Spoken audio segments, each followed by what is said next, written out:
Ngulu et les abonnés de Spaga TV. Il y a le ya sika yango yo ngula moto. Ngula poso. Koliango na kuanga. Ngulu bomona. Weze lengi makasi. Matumba kaka to tumbela bino ngulu yango. Bobenga mama Spaga na bino beaucoup dans la jamais dessus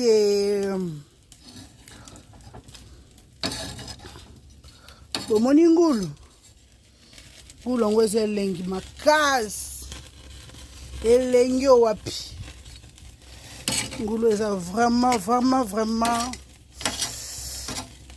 eza goût makasi bobenga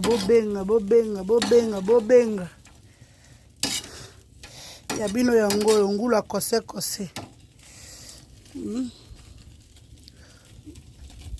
so bolie ngulu bozala jamais dessus donc tellement que na linga bino mingi na osala bino biloko bien biloko goût o so olie vraiment ozui oki goût oki joie oki senti joie. Merci beaucoup pour benga pona bolia ngulu bien pour loboko nzamba pambola et ça la jamais makama be ça la biloko bien loboko donc c'est ça quoi. Merci.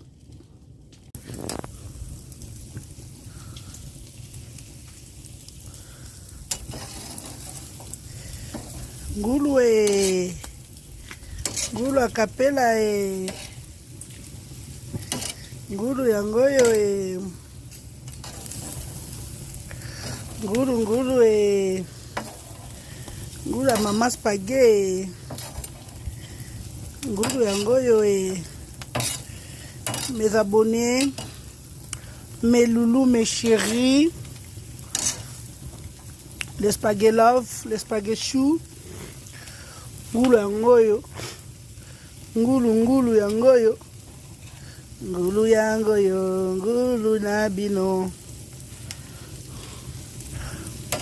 Voilà, besoin ngulu benga mama Spaga. Ngulu ya sebene. Ngulu ya sebene yangoyo. Moni ngulu yo. Ngulu ya poso yangoyo. Po benga bozala desite. Allô? Mes abonnés, le Spaga love, le Spaghe chou. Ngulu na bino yangoyo. Chango na babol. Bomoni tozali nango na tono ngulu ya poso siko tochango na babol et puis on surtout aza na besoin ya ngulu bobenga biso bobenga Spaga love na bino pona apesa bino ngulu ya kolia na kwanga o tosali yango o déjà tostochi yango na kati ya babol bomoni donc tokotiela bino matungulu tokotiela bino pilipili. Donc, nous avons besoin yango quoi. Merci beaucoup. Benga, bozala desite. Ba bana ba feti. O bazana ba événement, ba manifestation, ba nini. Bobengi biso, to saina bino ngulu na biso ya poso, ngulu a capella yango. Merci beaucoup.